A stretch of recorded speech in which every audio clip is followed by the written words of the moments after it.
Young Thug's lawyer just made the rapper break down in tears inside of the courtroom as Thug's lawyer Brian Steele just announced that he is ready to put his entire life on the line for his client, Young Thug. I mean, I'm not saying anything, but if true, that's a pretty serious accusation. If true, I'll right now.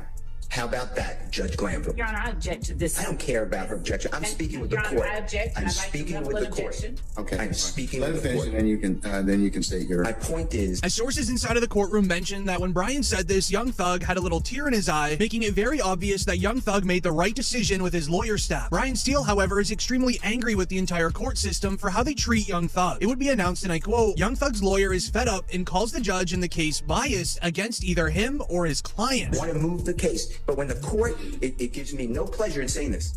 I believe that this honorable court is biased against Mr. Williams and or his counsel, and I ask you to consider recusing yourself, or don't do this again to me. This is inappropriate to me. I respect you, but what am I supposed to do? Sit there while you do this? I didn't do anything wrong. I did exactly what you teach me to do and the courts teach me to do. Right. But instead, no, I gotta finish this.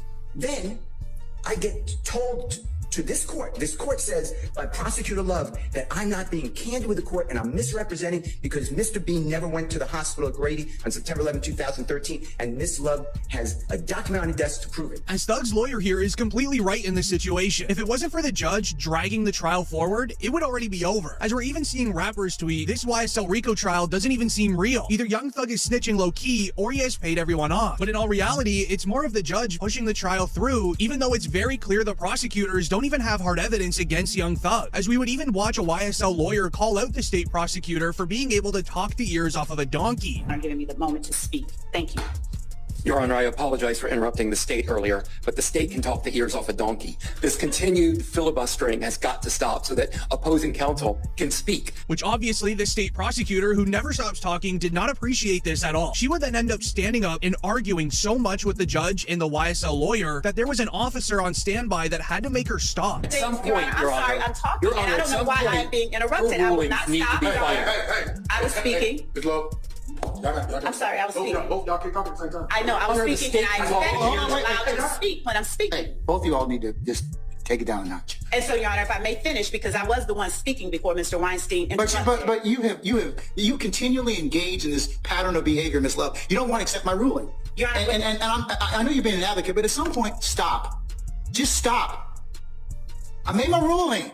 Good, bad, or indifferent to you. And all while everyone in the courtroom is arguing, Young Thug is then seen trading his snacks with another YSL member and just laughing about the situation, making it very clear that not only is the YSL Rico trial gonna take years for it to be over, but nobody is even taking it serious. As it would also be announced today that the YSL Rico trial is estimated to be over in the year 2027, as obviously Young Thug's lawyer does not want this happening at all. So this is why he would then take over the courtroom and calling out the Atlanta Police Department for lying about evidence against Young Thug. A report goes and reads, "Your Honor, as my eyes roll, I'm about to show you why I don't believe the City of Atlanta Police Department at all." I have No recording of whom?